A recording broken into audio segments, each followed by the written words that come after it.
একটি সত্য ঘটনা।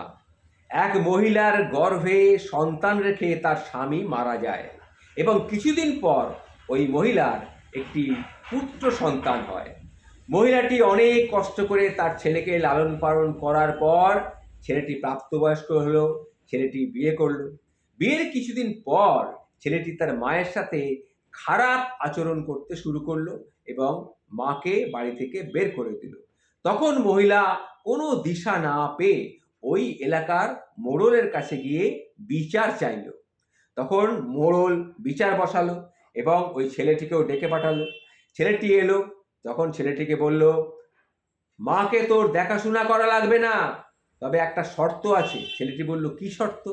বললো, তোর মাকে, তোকে 10 মাস 10 দিন তোর মা তোকে পেটে রেখে জন্ম দিয়েছিল, সেই ঋণ কিন্তু তোকে শোধ করতে হবে। তখন ছেলেটি বলল, আমি রাজি। তখন মোড়ল কি করলো, একজনকে বললো একটা বড় ইট নিয়ে আসতে।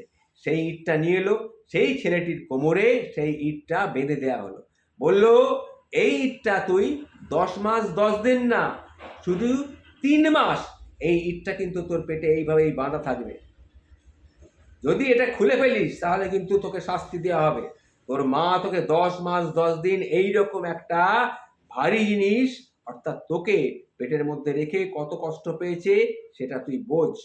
আর যদি এটাকে খুলে ফেলিস তাহলে কিন্তু তোর কপাল কিন্তু খুব খারাপ। ছেলেটি চলে গেল।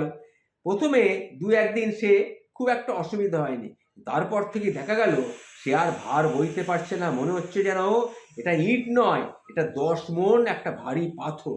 তখন ছেলেটি বুঝতে পারলো যে সে কি ভুল করেছে। তখন সে মাকে ডাকলো, মায়ের পায়ে গিয়ে পড়লো, মা, আমি বুঝতে পেরেছি, মা, আমি বুঝতে পেরেছি তুমি কি পরিমাণ কষ্ট সহ্য করে একটি সন্তানকে জন্ম দিয়েছ, তারপরে সেই সন্তান তোমার সঙ্গে কি খারাপ ব্যবহার করেছে। আমি এখন বুঝতে পেরেছি মা, মায়ের মতো এরকম লোক, মায়ের মতো আর পৃথিবীতে কেউ হয় না। মা, কখনো তোমাকে আমি কষ্ট দেবো না মা, মায়ের মতো আপনজন পৃথিবীতে আর কেউ নেই মা, আর কেউ নেই। নমস্কার।